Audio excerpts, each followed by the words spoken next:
Bom, temos mais um convidado aqui no Jornal Jovem Pan, o cientista político Quécio Lemos, pesquisador do Instituto Sul-Americano de Política e Estratégia. Professor, muito obrigado mais uma vez por estar aqui. Boa noite, Tiago. Boa noite a todos os ouvintes. É um prazer imenso.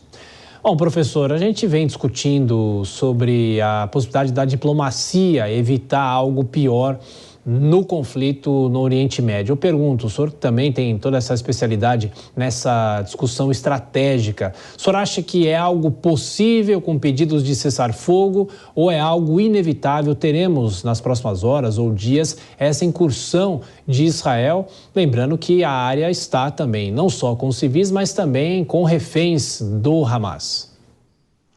Olha, Tiago, infelizmente o cenário internacional hoje de acirramento exacerbado entre dois blocos de poder distintos, um liderado pelos Estados Unidos e Ocidente, outro liderado ali por China, Rússia, e também podemos encaixar o Irã.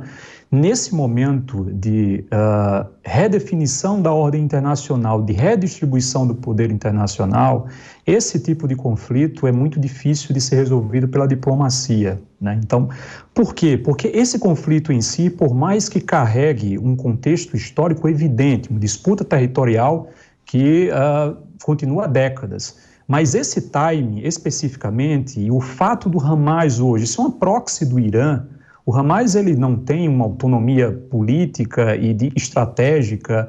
O Hamas ele depende do financiamento externo e ele depende do financiamento especificamente do Irã. Então, ao que me parece hoje, a crise foi uma crise intencional, foi uma crise provocada para criar uma desestabilização e que isso pudesse comprometer, de fato, acordos envolvendo Israel com a Arábia Saudita e tentar reverter processos de integração regional de Israel, por exemplo, com outros atores, como aqueles que foram fechados nos acordos de Abraão em 2020. Então, há um interesse pelo caos, há um interesse. Temos também que, provavelmente, encaixar nesse grupo de interesses divergentes a própria Rússia, né? Desde que o conflito iniciou no Oriente Médio, até o Zelensky fez uma entrevista ontem pedindo para não esquecerem da Ucrânia, né? Então, os Estados Unidos é um grande parceiro de Israel, os Estados Unidos têm redirecionado esforços para ajudar Israel, países da Europa também, e isso certamente é do interesse da Rússia, porque está havendo uma divisão das atenções, uma diversificação das frentes do conflito que pode prejudicar o apoio ocidental à Ucrânia. Então, nesse contexto, a diplomacia ela sofre um desafio imenso, né? Então, o Conselho de Segurança, que está paralisado há muito, as últimas crises do Conselho de Segurança não tem conseguido resolver, né? Exatamente pelo poder de veto, exatamente por essa polarização exacerbada, essa disputa geopolítica entre essas grandes potências. Então, espero eu estar enganado, mas infelizmente eu sou muito pessimista, até porque o corredor humanitário, que seria a solução mais viável nesse momento, também depende de um contexto muito delicado, que é a relação do Egito com o Hamas e com a Irmandade Muçulmana. Sim, professor, o senhor cita o Conselho da ONU, a própria ONU como um todo, e é bom lembrar que o Brasil está nesse comando temporário do Conselho. O Brasil tem algum tipo de força para conseguir um avanço nessa diplomacia ou não?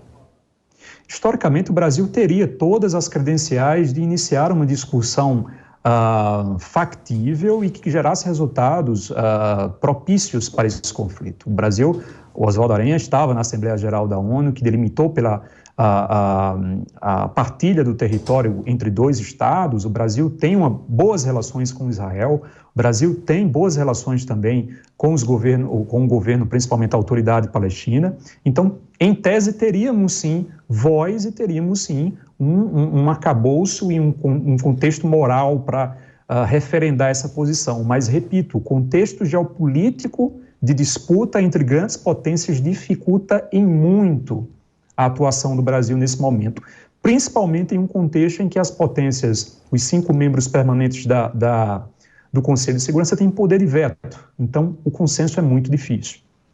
Professor, na sua primeira resposta, o senhor citou a Arábia Saudita, né? E nós temos alguns atores políticos daquela região que podem, eventualmente, entrar nessa guerra ou continuar dando suporte, pelo menos militar, ao Hamas? Sim, o Irã ele não apenas patrocina o Hamas, mas o Irã patrocina o Hezbollah, por exemplo, né? Então, agora há pouco, na verdade ontem, a diplomacia iraniana visitou o Hezbollah no Líbano e agora há pouco o Hezbollah anunciou, né, que de fato pode entrar no conflito de forma direta.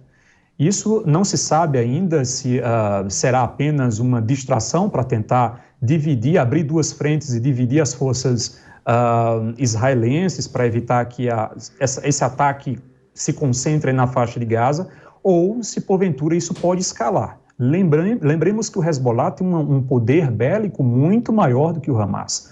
A capacidade de mísseis do Hezbollah, então a capacidade operacional do Hezbollah, ela é muito mais robusta. Então os riscos para Israel crescem. E os riscos para Israel também crescem a partir do momento em que há um interesse do Irã de capitalizar esse conflito para gerar uma unidade entre o mundo árabe que possa, de fato, confrontar Israel. Não é à toa que, logo no início do conflito, os Estados Unidos responderam enviando o seu principal porta-aviões para a região para tentar dissuadir que outros atores entrem de forma direta nesse conflito. Conversamos com o cientista político Kécio Lemos, pesquisador do Instituto Sul-Americano de Política e Estratégia. Mais uma vez, professor, obrigado pela gentileza. Até a próxima. Eu que agradeço, Tiago. Uma ótima noite. Obrigado.